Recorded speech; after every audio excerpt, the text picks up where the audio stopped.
Welcome Dancing. one, welcome all. Yeah, just a little dancing. Get you started, Alex. You're Yeah. here on the 31st last day of July 2016, Upstream number 110. This one's entitled DTEK50, and I almost hate saying that, to be quite honest, but it is titled DTEK50. We're here with Alex Bass of Cyberbytes Inc., and as well Blaze, editor-in-chief over at CrackBerry. Gentlemen, how you both doing tonight? Doing fantastic. Ooh, that's a change. See, my running is also like, the pace Blaze wants to have through this, so we can get through this this podcast piece here. Just a really interesting week, right? This is one of those weeks in BlackBerry where we actually have something to talk about, right? Something semi-interesting that people like y'all watching actually want to actually go and hear about. I just want to throw out there some housekeeping before we get started. We're covering the 24th through the 31st, and during that period I put out an editorial called My Passport to Privacy, in my little stance and stint that I did with going back to BlackBerry 10, and it was not that bad. Do you think you guys could actually go back to BlackBerry 10 for like 30 days? Other than like, it's one of those things. It's like I did it for 30 days, and like at the end of the 30 days, I'm back on Android. So, what do you guys think? Do you think you could really like actually for your business purposes go back to a BB10 device right now? Yeah. I mean, I could go back to a BB10 device because just given my specific circumstances, my main use at this point, outside of like, just the Pokemon Go and stuff like that I just generally screw around with. I mean, that doesn't really mean much to me in the long run throughout my daily processes of activities, right? If I wanted to, just basically get, quote unquote, get shit done, I could go back to a BlackBerry 10 device and just deal with the messaging portion and BBM, and that's pretty much it. That's all I would deal with is the email and Twitter and BBM, because I could live without actually being on Facebook. Like, even though that the browser is there and there's third-party apps and stuff like that, I could give up. I could quit Facebook, no problem, if I really wanted to. And it's like you don't even have to quit. You don't even have to quit per se. You can use the browser and all the other different ways you could. Yeah, exactly. But that's what you're saying. As a pure play phone, it is pretty freaking useful still, and that's really some. I just went come back to some of those like core things. For me too, it was kind of like hardware, right? That was kind of important. Just the form factor of the Passport and the 3-row style keyboard. There's a lot of throwback kind of features there that I think were kind of iconic for BlackBerry, like in the time of BB10 at least. That was kind of the pinnacle of BB10, so to speak, with Blend and all that stuff. So, I think BB10 is pretty good, and I think it still honestly has some legs left on it for people who like want to buy one now.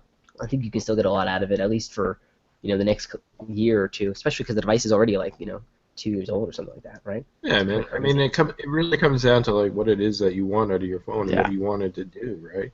And that's pretty much always been the case with BB10, as far as I'm concerned. That's why, it's always a little bit slightly amusing when people say, "Well, BlackBerry 10 is dead." Well, it's like, how do you even define what dead is? Like, I really don't understand it when people actually relate to it as BB10 as being dead or anything like that. It's like, it's not dead. You can continue to use it. It all just comes down to what your use case is and what you want out of that ecosystem and what you want to do with your device, right? I mean, I'm pretty sure there's plenty of people out there that if I gave them a BlackBerry 10 device, like I mentioned, just for communication purposes, just Twitter or just emails or BBM and even phone calls, regular phone calls. I mean, they'd be sufficiently happy with using those devices.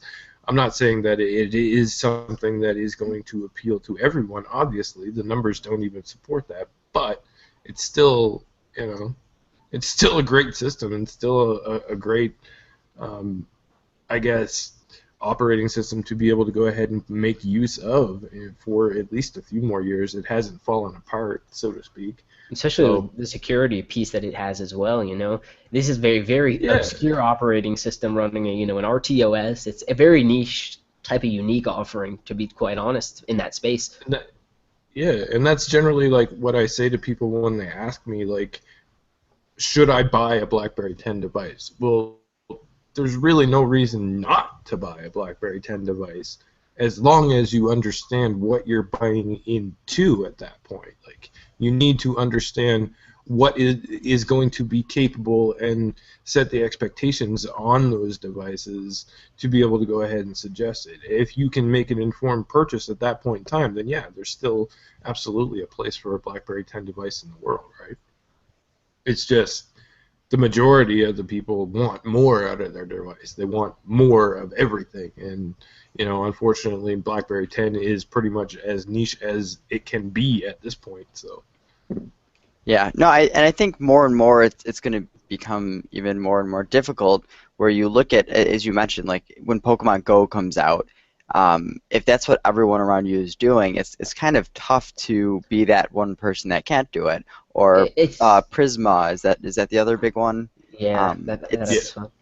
I mean, yes, you could kind of use them on BlackBerry 10 if you sideload them, things like that. But it's not the right experience for it. So you're giving that up as well. And it's worth it to some people, or some people just genuinely do not care. But it gets more and more difficult as time goes on.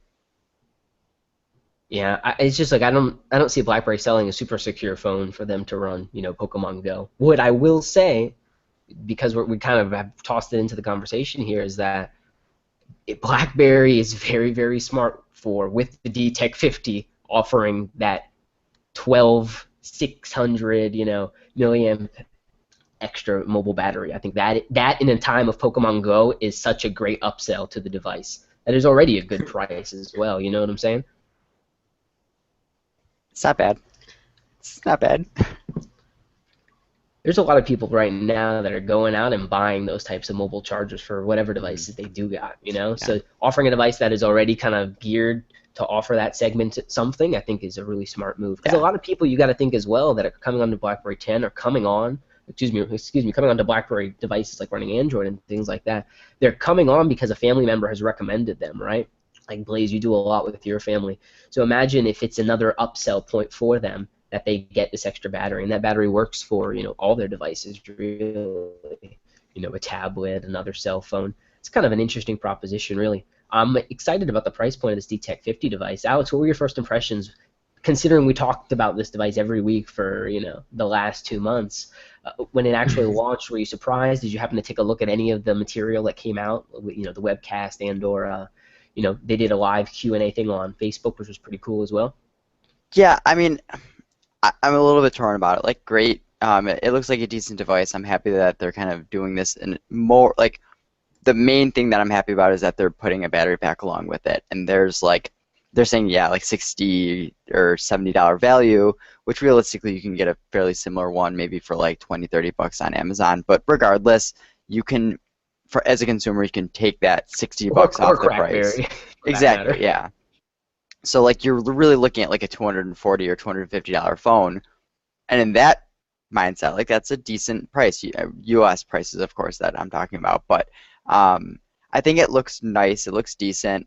The one thing that kind of irks me a little bit is that they're really trying to sell on how thin it is, and I just more and more I don't feel like the average consumer cares about that, or even enterprise really cares that much about how thin a device is. They're like, you could have used that space and put in an extra larger battery. Yeah, like there's so, I mean, could have used that space and put a logo on the front of it, there's so much that you can do with that, and it just, to me, I just find that, like, come on, BlackBerry, that's like what people bragged about like 3 years ago, like thinnest phone ever, or like, I don't know. I just don't get it. We're starting to sound like MKBHD, that like just give me a little bit extra battery instead of this thinness, right? Yeah.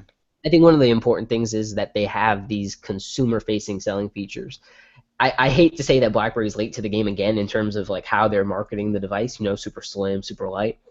But I think it's going to be something that is a little bit interesting when people first pick it up, right? It has that extra bit of kind of effect to create on people who are actually using it. I'm excited to see. I thought, and Blaze, I know you watched the webcast as well. I was very impressed with the webcast, the web launch of this phone. Everyone involved. The fact that BlackBerry had their chief security officer at a device launch event just shows you how seriously they're taking it right now. Like, this is a secure offering. Blaze, what were some of your impressions from that webcast and kind of the media to come? The Facebook Q&A with Alex Thurber as well was awesome. Give us some of your input there. Yeah, I mean, I I thought that the webcast was pretty awesome, the way that they did it, because it was essentially something that we never really seen done that way from BlackBerry, at least, right? And having some of the questions that were basically introduced on that webcast, having them directly out there, like they even basically dealt with the fact that it's a TCL reference device that they're building off of, so they kind of left no real questions remaining that, like, from the hardcore audience within that webcast itself. Like, they even addressed the fact that it doesn't have RGB light on it, right? Like, only a hardcore BlackBerry user would even care about it having an RGB light, right? So I don't know. It just seemed like it was very, very calculated, very well organized, and basically put out there that was in such a way that was something that we haven't necessarily seen from BlackBerry before. So, I mean, kudos to them for that. I mean, there were a few cheesy things that were happening, and you could tell that some of the, the questions were probably cherry picked out of the lot. But I mean, that comes with every scenario. Definitely, I mean, the wavy lines in the background were like, oh, well, it's the Network Operations Center. No, I don't really think it is. I think it's just a cheesy background, but whatever, right? It was, like I said, it was overall, it was informative. It got straight to the point. It, for me, didn't really leave any hardcore questions remaining. That's what I appreciated, Like, I didn't have any questions about the device after. They covered the majority of it on the webcast. Alex, did you watch it? Did you take any look at some of the media to come? They put out some videos, like kind of marketing videos on the YouTube as well. Yeah, I mean, I checked out some of the marketing videos and things. I just know, like, for me, this device isn't the one for me, and so I didn't dive into it as much as I have some previous devices in the past. And I think one of the things that turned me off a little bit from it too is, like, I watched a few videos of the Alcatel Idol 4 and 4S and stuff, so I feel like I kind of already know the device and things like that, so I don't really know what they're going to say. Like, I have a PRIV right now, and I know this is essentially a PRIV mixed with Alcatel Idol 4, like BlackBerry's PRIV software with that. So I feel like I know the device without looking too much into it. I don't know. The advertising videos seemed decent, where they did like the street on the street with people, and they were asking them about security. Yeah, like, and realistically, if you look at how companies go and they sell, say, like life insurance or security home systems, you kind of need to scare people. Like, that's one of the ways to sell. You scare them into realizing how important it is. So it's like going up to someone in the street and it's like, hey, can I see your phone? It's like, of course you can't see it. Like, are you insane? And it's like, well, why can't I see it? Because my entire life is on here. So you would like it to be secure, wouldn't you? And it's like, well, yeah. So it's just kind of, I thought it was clever, but I guess will it really affect people? I don't know. Yeah, those kind of tactics are always interesting. Always tough to say. Blaze, in terms of the Facebook piece that they did like a live Q&A. Did you happen to catch that, either live or after the fact? Yeah, I mean, I caught it after the fact because I had a bunch of stuff to take care of, but I caught it immediately after.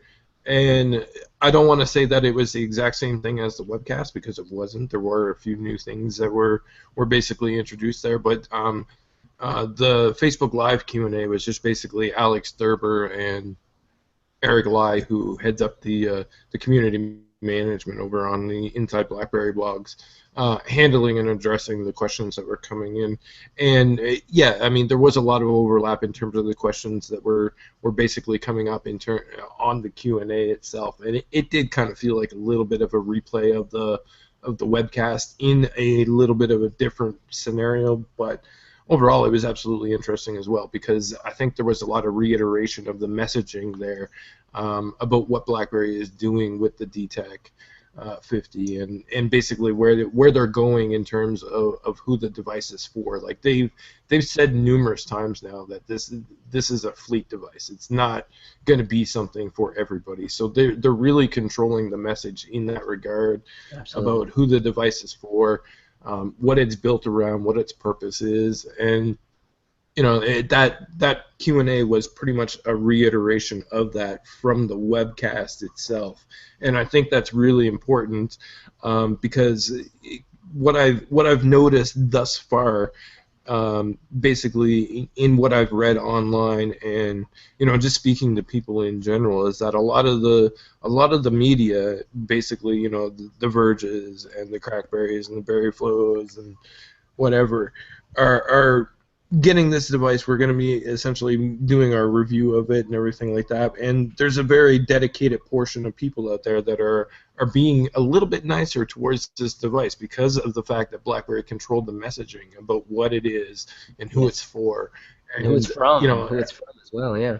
Yeah, exactly. I mean, that's the other side of it, about who it's from, and maybe they're taking that into consideration and relaying the message a little bit more appropriately than if BlackBerry had to just put it out and let people just roll with it on their own, right?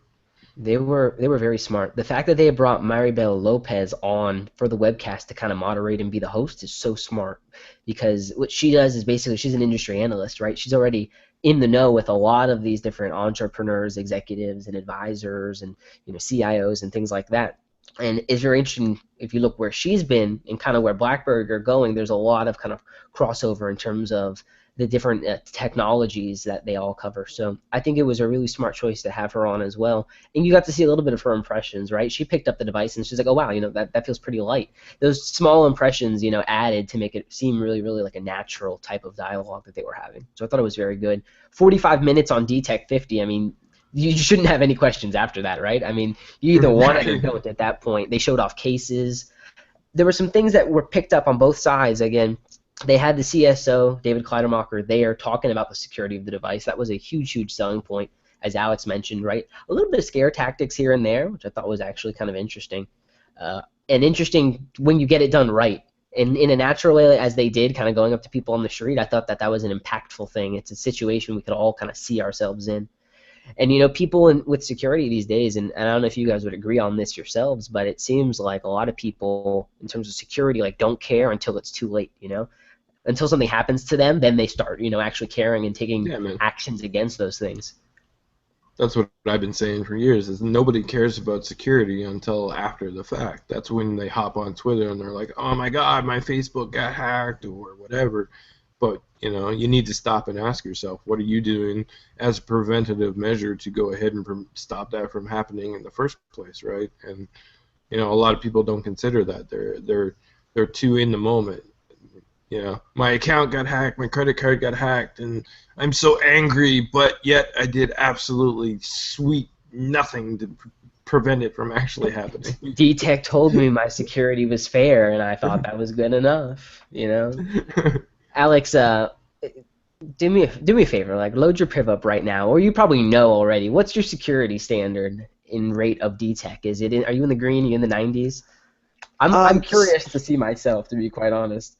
Yeah, so somehow I think I'm considered in the green, though I have developer mode enabled, turned on, and a couple things like that, which bring me down. But let's see right now for actual percentage-wise. Receiving score. Come on, PRIV. I believe in you. Okay, yeah, I'm in the excellent area. There's a little bit more I can do. The check marks here are developer options are turned on. Screen lock, you set a screen lock that uses a pattern. I'm in a weird area right now where I have my Fitbit automatically unlock my phone, so I can actually use a more proper screen lock rather than the pattern now, because I don't even unlock my phone anymore, so I could bring that up. Trusted app sites, apps that you download from sources other. I think I have it so I can install third-party APKs, which is obviously a security vulnerability, but that's something like APK Mirror. That's under your developer options. Yeah, so I think I'm in the same exact range you are. Yeah. In the same exact region. Mm-hmm. Same exact. One 90% with excellent, and the only thing that I have is my developer. Mm-hmm. Mm-hmm. We're all we're gonna install third-party APKs and we're gonna enable developer mode. Those two things are going to happen on my Android, and it's that's kind of the openness a lot of people want, right? You may not be able to root it, but you can still get into some of those areas, and you can still use the device. back on DTEK50, it's kind of one of those funny things. They've kind of hit a price point that people are more willing to jump on for. But, Blaze hit it on the nail earlier. They really controlled the messaging here and how this device was kind of rolling out. And I think, the device being available immediately, not like you can get it in 2 weeks, doing a pre-order, having it out there is another thing that helps kind of catalyze on the momentum. They're really going to be able to see what the run is kind of as it starts out, and that's going to be beneficial for them. On this new DTEK50 that you all are going to be getting, right, you're going to get Android Marshmallow 6.0, but at the actual events, both the webcast and the Facebook Live Q&A, they talked about other devices as well. They talked about the Mercury and this, QWERTY device that is to come in this fiscal year, which could lapse us over into 2017, February timeframe. But even still, the fact that they're, talking publicly about another device coming, another QWERTY coming, shows you that John Chen really is probably pretty committed right now to making this handset business work. Whatever way, shape, and form that takes, seems to be pretty on the money for where they want to go. I think something as well that was you could glean from the conversation is that the deal that they did with Alcatel, with TCL on the back end there to manufacture this reference phone and build it up as the DTEK, is probably pretty similar to different deals they've struck with different OEM partners.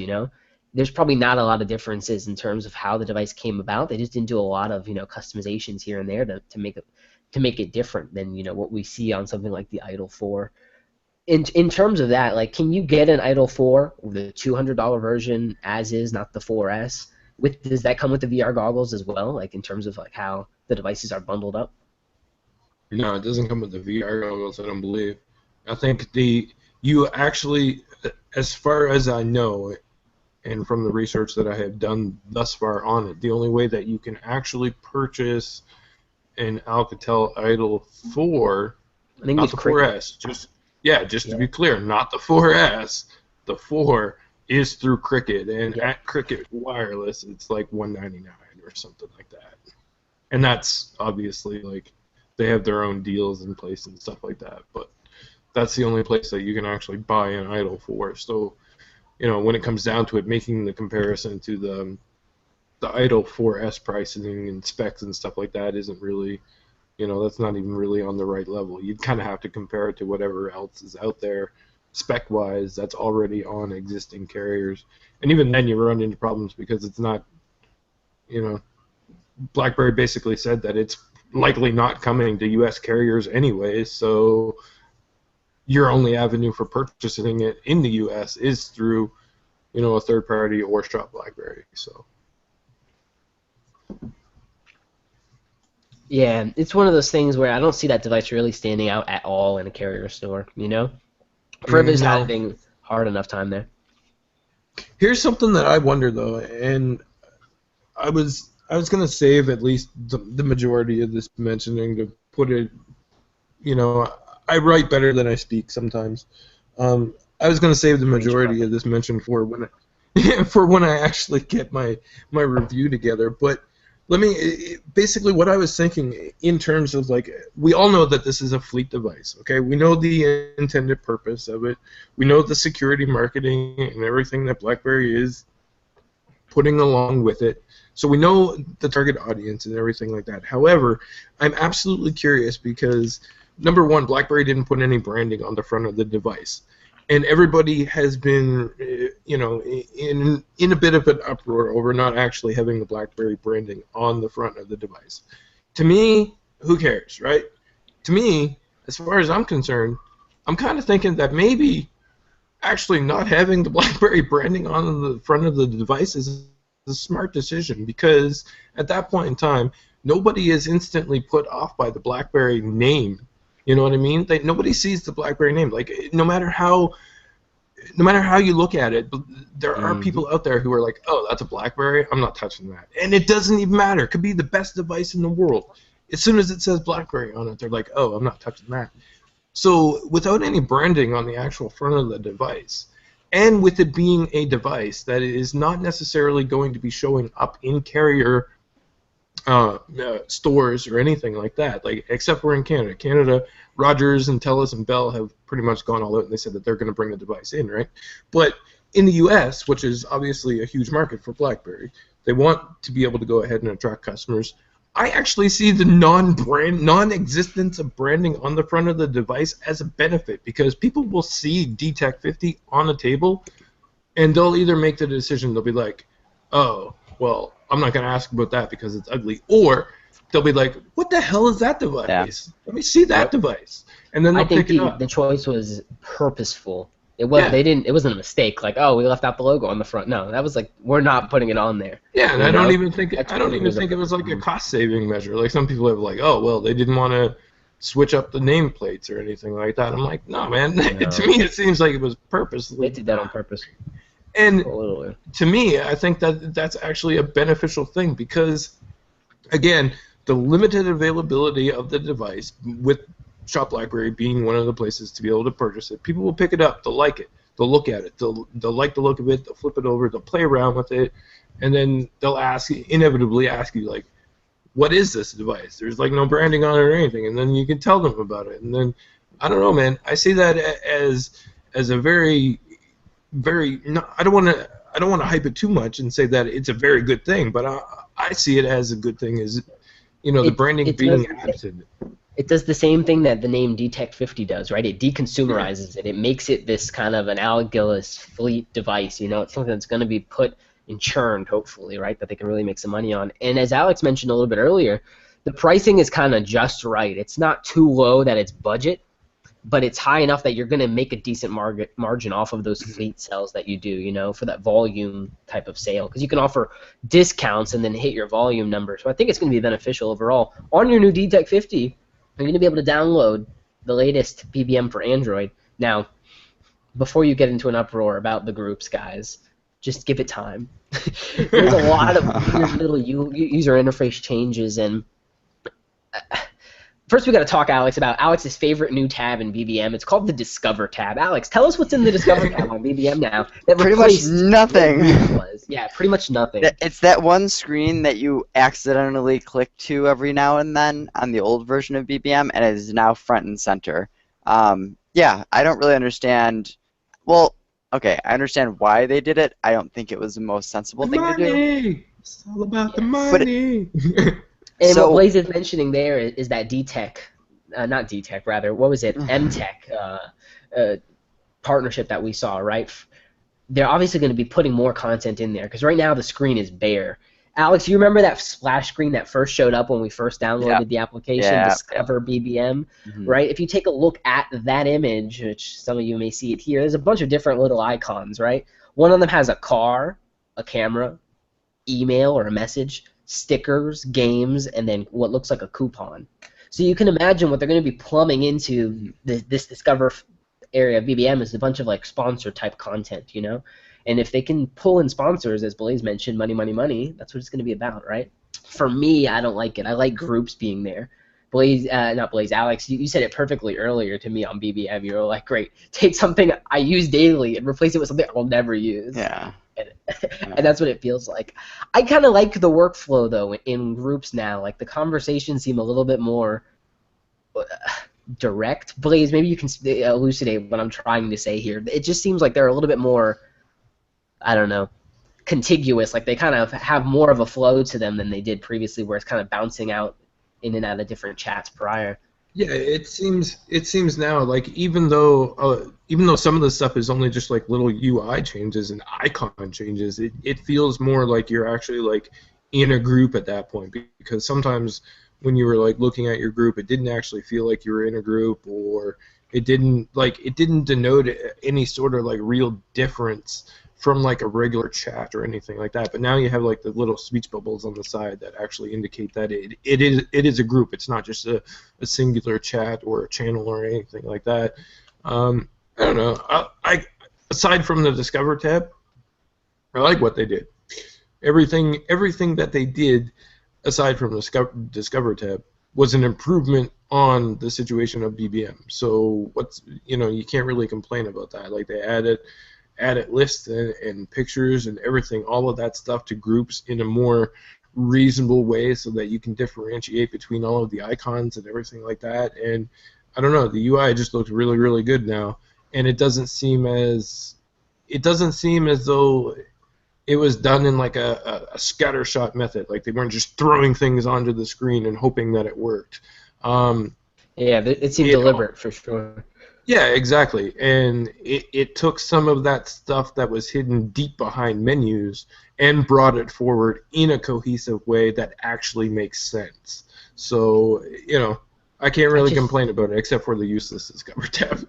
I just hate like having to like swipe over to get to groups now. Like I love groups. And it's funny because like coming from Passport, on Passport you have such a wide screen that all the menu buttons are all at the bottom and it's beautiful. You just tap on one button and you go wherever you need to go. It's kind of awesome. There's no like side menus or things like that on Passport. So BBMs get it on the Passport. But some of the other additions that we have here are pretty cool too, right? You can retract different types of content now. So if I send Alex, a naked Cartman sticker, I can actually retract that from his conversation if I need to for, business continuity or whatever you want to call it. But if Alex ever like curses me out, he could just take it back real quick and still get the pleasure of actually cursing me out, So, and that road goes both ways, no doubt. But it's funny that I think. With what they're doing with BM are some really interesting things. Like they finally, I think, fixed the retraction of text, and it actually just replaces the word for you. Like I don't see any edited option. Maybe it was bugging out on me, but it worked the way it's supposed to. Previously, I saw, and maybe that's just the user feed on my device as well, that it looks like it takes the message out and puts the other one in. Alex, on the other end of some of those messages, are you still seeing that retracted message and then another kind of edited piece of text? Or have they kind of ironed out that functionality yet? From what I understand, I did it change because I really haven't used it much since then. I figured in the group chat that we were in, I think a few people were trying it, and someone. I'm pretty sure that was only a BB10 thing, where like rather than actually editing the text on your side, it showed a retraction, and then it showed the new text. I believe that was only on the BB10 side because on Android, as far as I recall, when you removed it, it retracted it, but then it allowed you to go ahead and basically add new text, and it was introduced as new text. It didn't cause any confusion because there was nothing there to show that you actually had retracted something to begin with, right? Yeah. Like, at least on Android, that's how it was. But I think that reflection was only on the BB10 side, where you could see that somebody had retracted something or removed something and then sent a new message instead. So here, we just tested it right here. So it says retracted and then, the new message. Yeah, I'm seeing the same thing on my end. So Blaze, thanks for that clarification on the new feature there. One of the other portions that I found was kind of interesting is that it looks like they did a very, very subtle update to the feeds as well.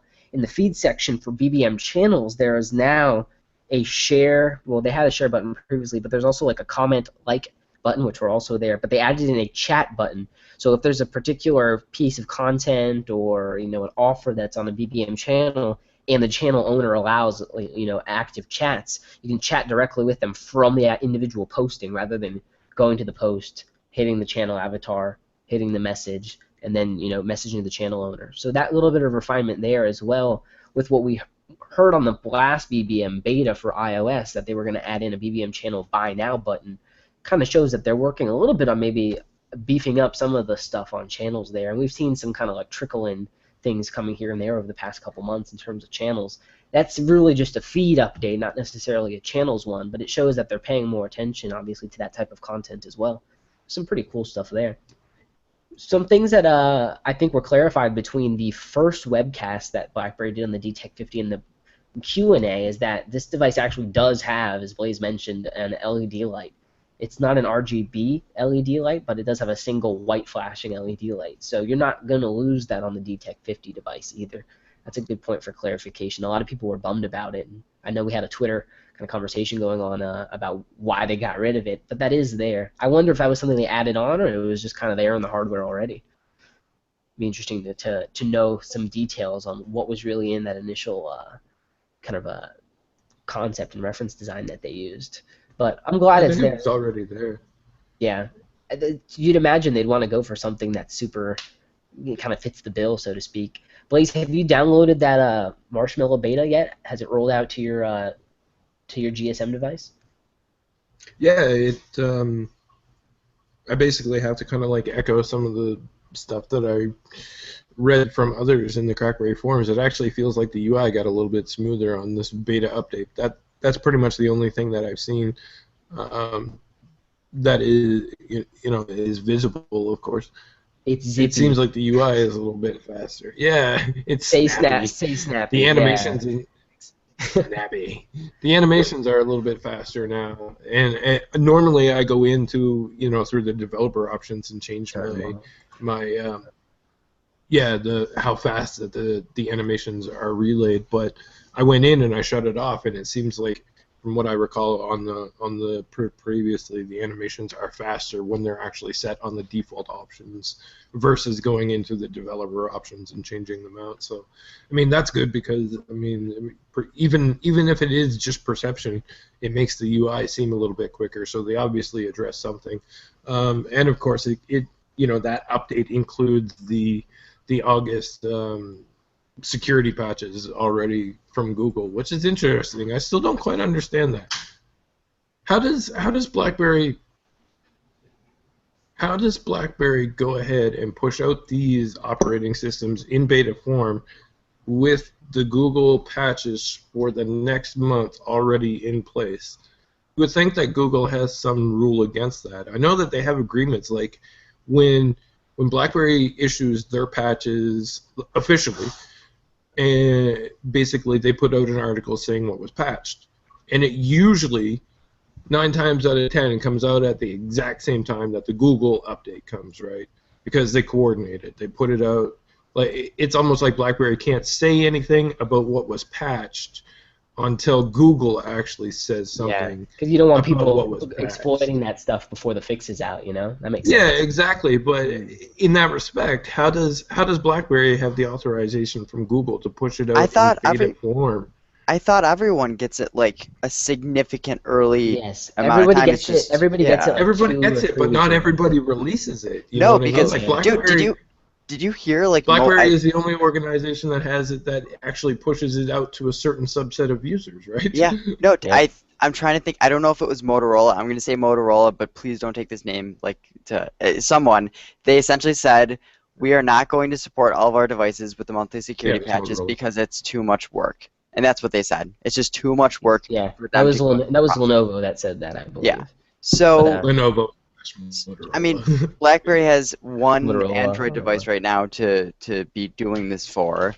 So it's probably not that much work for them to do that and then beta. Like, I think the biggest amount of time that they have to deal with that's a pain in the butt is going through carriers to push things out, these security patches out. So in beta form, Well, yeah. it's like there's no carrier they have to deal with at all. Well, I mean, I'm not getting the beta updates because I'm in AT&T and it always excludes AT&T and Verizon. But yeah, I think it's not that big of a deal to put the patch in there, especially with the way that BlackBerry's doing things. I don't know. Yeah, and the amount of devices that they have to deal with. Yeah. As time goes on, it'll. Can- Well, I don't know. One of the things I think As it is time goes on, it's going to increase because they have 2 devices Yeah. now. They went from It's 1 to twice as 2. much work. Eventually, they're going to hit 3. Exponential, man.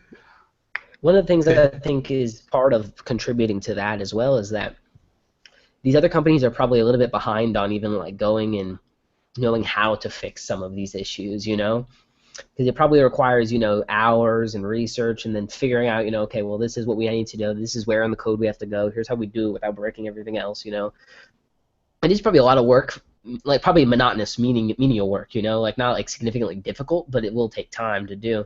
And BlackBerry is probably already focused and looking at those areas already, that it's easy for them to kind of jump on it and get it done, Yeah. because they're already kind of in that lens, they're already kind of looking that direction. One thing to keep in consideration, right? Consumer companies don't want to have to worry about security, right? That's why they got went to Google. Like, Google, shouldn't you fix this? Like, why are we responsible for it? One of those tough places really for these device manufacturers. Blaze is right. It's only going to get more and more prevalent out there. One thing, like I continue seeing it happen, right?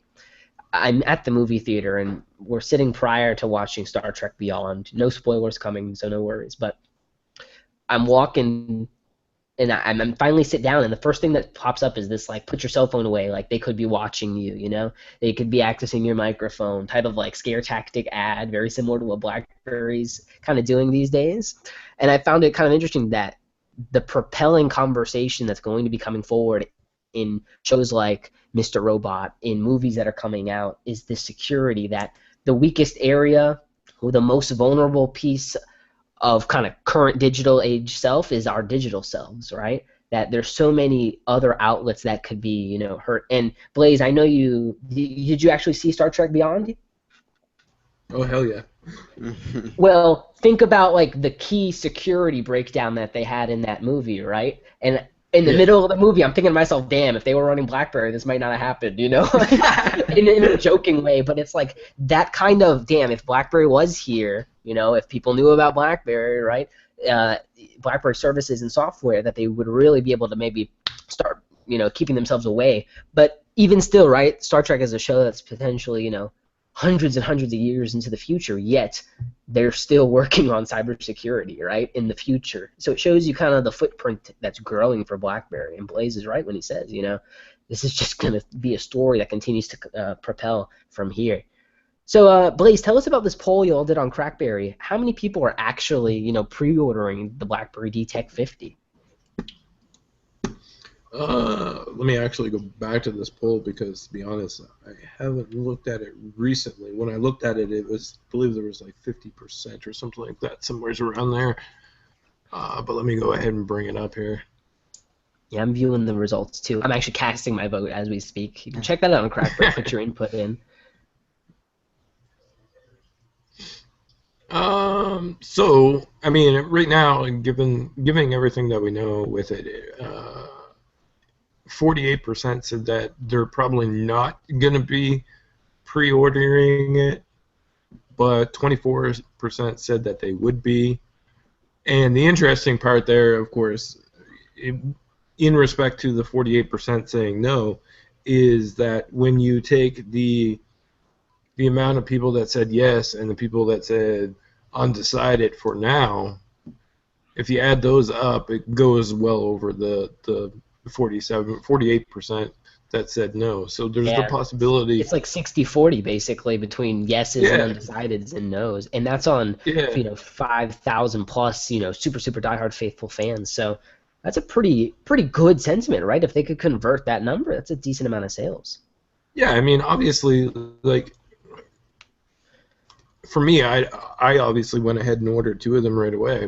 But you know, there's going to be people out there that are going to be, you know, taking a look at it, waiting for all of the reviews to come up, and you know, looking at the position at that point in time, because there's quite a lot of people out there who actually do, you know, their pre-purchase planning well ahead of time, and not everybody jumps into the water as soon as possible, right? Mm-hmm. So, I mean, I think it's going to be one of those things where it's probably going to be a device that does pretty well for BlackBerry in the long term.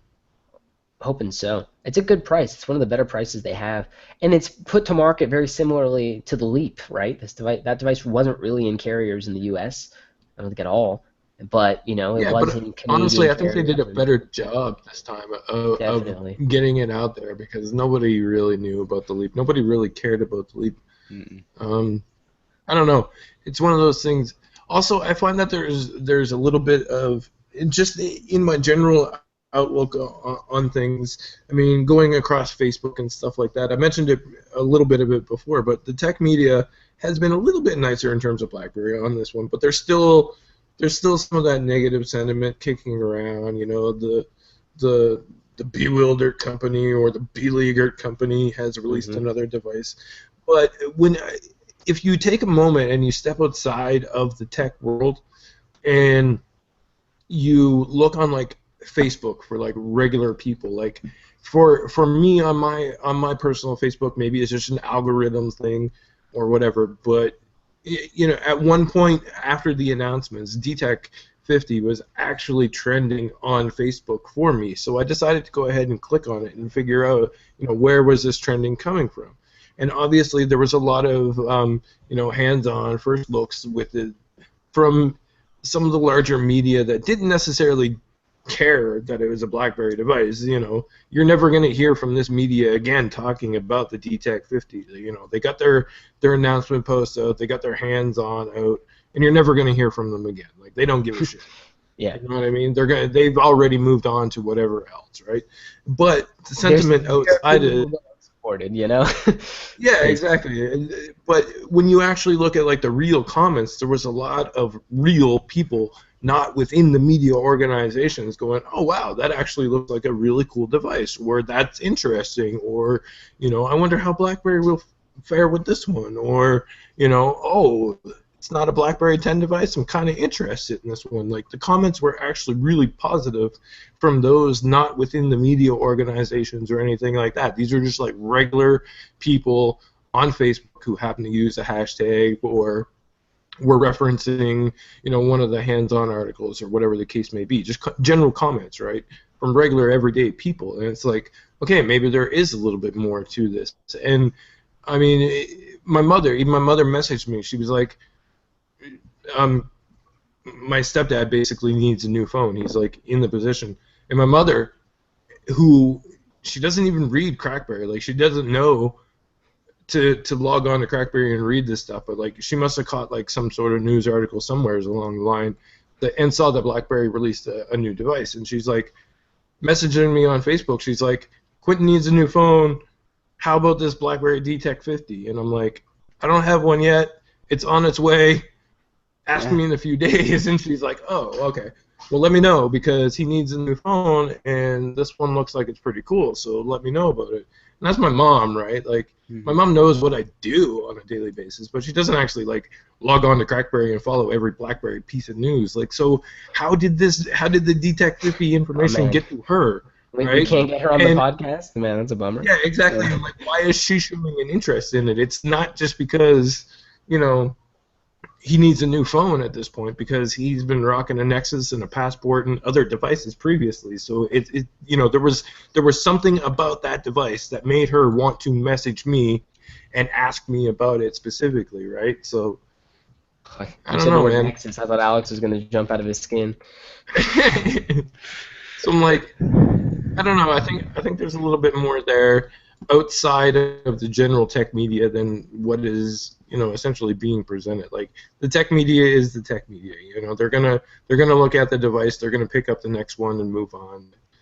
You know, it comes out to the real people on the streets. You know, are the real people on the streets gonna end up buying this device? I think there's a good possibility that a good number of them will, and it's not gonna be, you know, if you start reading the negative comments on various places, I don't think it's that bad of a scenario for BlackBerry. I actually think it's a very good scenario for BlackBerry with the DTEK50, despite the terrible name. You know, and it just shows you the road they're going down. Yeah, you know, last podcast we joked if it was named DTEK50, you know, this podcast is over. And ironically, right, we stomach the name now to continue doing this, because in a sad way we knew, right, when the FCC says marketing name DTEK50, it's like, you know, you just don't want to accept it, you know? And that kind of echoes Blaze's sentiment as well. Alex, do you think this has any potential for BlackBerry? Like, what would you have done differently if you were BlackBerry launching this phone? Because honestly, like, I wouldn't even push the price lower, you know, because that's something they can do in time. You know, I wouldn't, you know, $250, you know, like, with $50, you know, if you're gonna buy it, you're gonna buy it.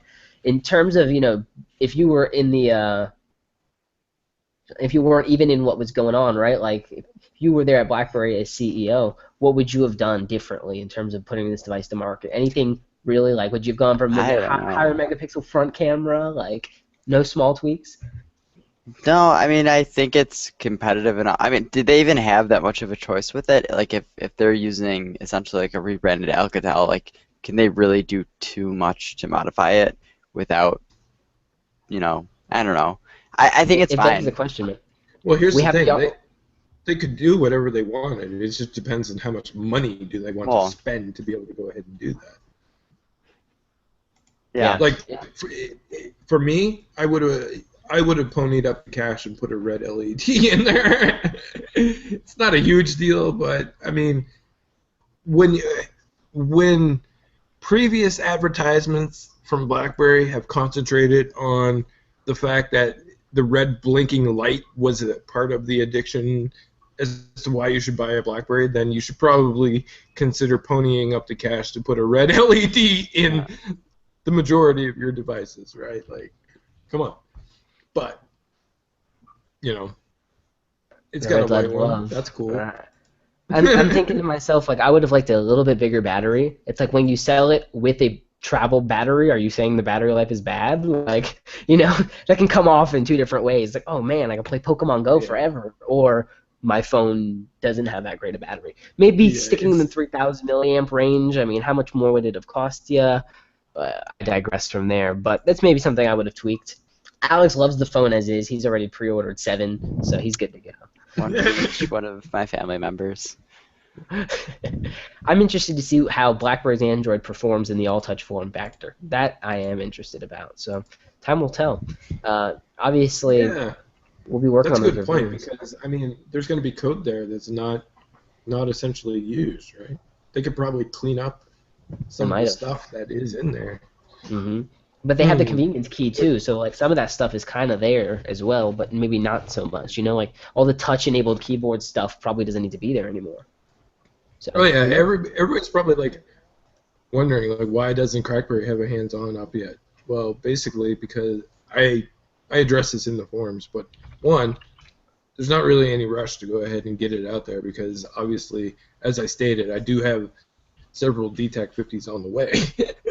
Some of them are for contests, and the other is essentially a review unit from BlackBerry. But unfortunately, there was some shipping delays, so that explains as to why there's no actual review up as of yet on CrackBerry. But here's the thing: everybody else has a hands-on up yet. Nobody has a review. By the time I get around to it, it's going to be a review that will be one that I spent some time with the device, not 2 hours fiddling around with it and tossing up a hands-on and calling it a day. So also keep in mind that like I said earlier, some of the tech media has their hands-on up and they have their initial opinions, but you're never going to hear from them again about another DTEK50 article until BlackBerry releases the next device. So keep that in mind. We have one device to work with that has to basically be on CrackBerry for like until the next device is released. So not necessarily in any rush to go ahead and get something half-assed out there. So another thing to think as well is there's this alleged Argon device coming in like 2 or 3 months as well, right? So who knows? BlackBerry may just go running, or they may tailor back and hunker down. Really, it's going to depend on how the 50 does, right? We will see. Time will tell. We're going to be back next week, starting off August. We're almost done Season 7 of Upstream, guys. We're about to roll into number 8. 16 episodes per season. It's going to be kind of nuts, so definitely some interesting things to keep in line there. Let's just hop on a quick after show. Let's talk about Dan Dodge, QNX, and Apple in our after show. Check us out on Patreon if you want to get some access to that. Otherwise, we will catch you all next week. Later, guys. Later. Peace out.